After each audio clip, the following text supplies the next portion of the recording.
Coucou les amis, c'est Sandra, j'espère que vous allez bien aujourd'hui, j'espère que vous êtes en pleine forme, j'espère que vous avez mangé votre crapaud matinal, j'espère que vous avez fait ce truc difficile, compliqué, exigeant, vraiment dur, mais que vous l'avez fait parce que vous tenez à faire avancer vos projets, parce que vous êtes sur la route, sur le chemin et que chaque jour vous faites votre petit pas, tout comme moi. Je me présente pour ceux qui ne me connaissent pas. Je suis Sandra Ganval, écrivaine indépendante et sur cette chaîne, je partage avec vous ce que j'ai envie de partager. Je vous propose d'entrer dans mon univers d'écrivaine. Vous avez le lien vers mes livres juste en dessous de la vidéo, donc allez-y, découvrez mes ouvrages. Je fais des expériences littéraires. Vous trouverez des comédies romantiques, un thriller psychologique, de la science-fiction et puis des nouvelles fantastiques sous ma plume. Je vous invite également à découvrir mes formations si vous êtes aspirant écrivain ou si vous écrivez déjà mais que vous aimeriez savoir comment fait un autre écrivain. Ben voilà, vous avez des liens juste en dessous de la vidéo avec des formations que je vous offre. Et puis, en dernier lieu, actuellement, je suis en reconversion professionnelle, donc je me forme pour être coach, accompagner des personnes qui ont des troubles du comportement alimentaire ou qui cherchent à perdre ou à prendre du poids, des personnes qui souffrent d'obésité. N'hésitez pas à me contacter pour une approche dynamique, vraiment de type coaching, où on va travailler sur votre relation à la nourriture. Voilà, le lien vers mon mail est juste en dessous de la vidéo. Vraiment, n'hésitez pas, vous me rendrez service et je vous rendrai service. Aujourd'hui, j'avais envie de vous parler du temps. Trouver du temps pour faire le job. J'en parlais hier avec une autre écrivaine indépendante qui s'appelle Kea Ring. Donc, on parlait de trouver du temps pour écrire. Comment trouver du temps pour écrire quand on a une vie familiale, comment on fait pour trouver du temps?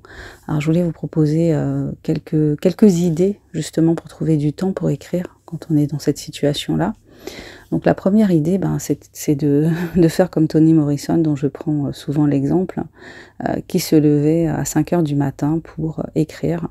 Voilà, pour consacrer du temps à l'écriture. Je crois que c'était 1 heure qu'elle pouvait consacrer tous les matins à ça, parce qu'elle avait une vie de famille, parce qu'elle travaillait, parce que c'était compliqué.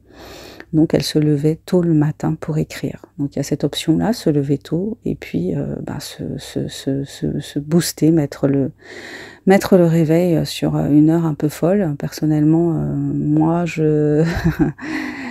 le matin à 5 heures, je trouve ça assez compliqué parce que je suis pas du matin, mais ça peut être une option. Deuxième possibilité, ce serait de faire ça le soir, quand tout le monde est couché, hein, quand vous avez réussi à mettre tout le monde au lit, et vous vous calez du temps pour écrire. Donc ça va être après, clairement après 21h, hein, vers 21h30, 22h peut-être. Voilà. Donc après l'idée c'est il faut arriver à tenir le rythme. Bon après c'est peut-être pas si difficile que ça, hein, parce que le temps que vous allez consacrer à écrire, c'est peut-être un temps que vous auriez consacré à regarder une série, à regarder un film, à regarder des vidéos sur un réseau. Donc c'est tout à fait faisable, hein, de se caler ce temps-là. Évidemment, on a eu sa journée de travail, sa journée de mère ou de père de famille en complément, mais on sait très bien qu'on est fatigué, mais on se pose devant la télé, et puis finalement la fatigue, on a fait avec, et puis on a regardé un film, et puis il est 23h, il est minuit, et on se couche super tard, et on n'a rien fait de productif. Donc ouais, pourquoi pas, ça c'est une option aussi. Cette option-là, je l'ai faite pendant pas mal de temps. La troisième option, c'est de grappiller du temps. C'est-à-dire, bah voilà, le matin, tu arrives à trouver un quart d'heure, bah, tu prends le quart d'heure pour écrire. À midi, au moment du déjeuner, tu arrives à grappiller du temps, bah, tu prends ce temps-là pour écrire.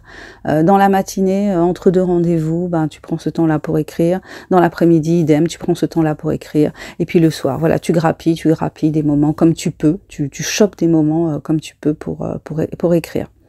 Quatrième option, c'est vraiment déterminer un temps, par exemple, prendre des congés pour ça. Je prends des congés pour écrire, je prends un mois de vacances pour écrire mon roman, je prends toutes mes vacances, je vais les consacrer à ça, parce que c'est mon objectif, parce que j'y tiens, parce que je veux le faire, et parce que je pense que moi, il me faut être sur un temps dédié, vraiment des longues journées que je vais passer à écrire. Donc ça peut être une option aussi de considérer que les vacances vont servir à ça. Voilà, donc ce sont les quatre idées que je vois quand on est une charge familiale, et puis que c'est un peu compliqué de trouver du temps pour écrire, enfin dans notre tête. Mais la chose quand même la plus importante, c'est le temps, on se le donne, on se l'accorde aussi. Donc il y a quand même un cinquième point qui est dire j'avais fait ça à un moment, hein, c'est-à-dire tu dis ce temps-là, je le consacre à écrire, donc pendant 1 heure, ne me dérangez pas. Fichez-moi la paix pendant 1 heure, ou pendant peut-être moins, hein, peut-être une demi-heure, un quart d'heure. Je ne suis pas disponible pour vous parce que j'ai un projet, donc on en parle à sa famille, on explique à son compagnon, à sa compagne, que pendant ce temps-là, ce serait bien qu'elle prenne en charge la maison, les enfants, et que nous, on n'est pas disponible parce qu'on est concentré sur un projet, sur quelque chose. Donc, ça peut être aussi une façon de faire les choses. Mais oui, quand c'est possible, le dire, l'affirmer, et puis bien sûr s'y tenir.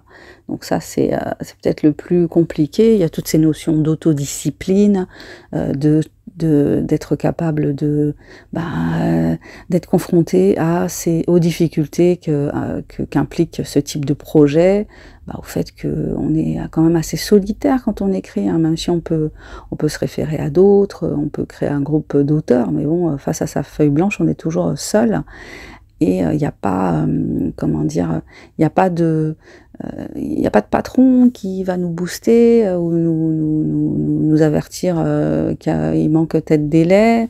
Donc c'est vraiment à nous de faire le job, de prendre en charge toute cette partie-là, toute cette partie détermination, toute cette partie habitude, hein, parce que j'aime pas trop le mot motivation, parce que si on attend sur la motivation pour faire les choses, on les fait pas.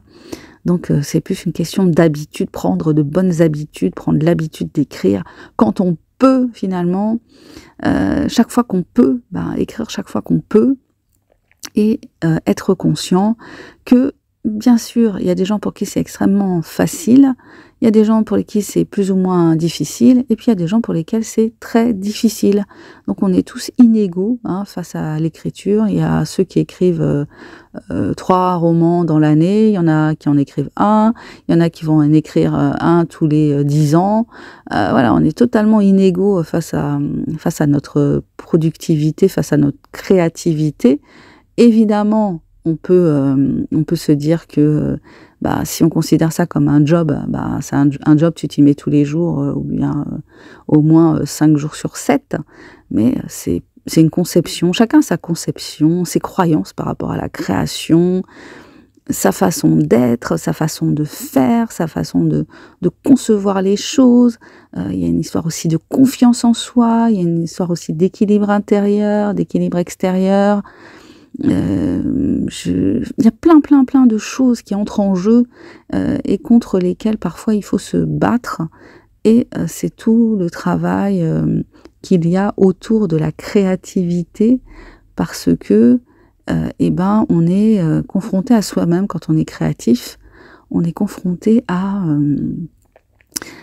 son monde intérieur, et parfois notre monde intérieur peut nous effrayer quelque part, hein. Notre créativité peut avoir quelque chose d'effrayant, quelque chose de déstabilisant. Voilà, bon, je pars un peu sur autre chose là, mais bon, vous voyez peut-être ce que je veux dire. Ok, ben je vais m'arrêter là pour aujourd'hui. Donc c'était mon petit partage du jour. Je vous souhaite une super journée. Prenez soin de vous, prenez soin de votre mental, vibrez haut, faites des choses qui vous font du bien. Dansez, chantez, écrivez, lisez, faites des câlins, soyez généreux. Voilà, quand on est généreux, ben la générosité fait plus de bien. On a souvent plus de plaisir à donner qu'à recevoir. En tout cas, je trouve. Et puis voilou, hein. Donc je vous embrasse. Je vous dis à demain pour le prochain partage. Bye bye.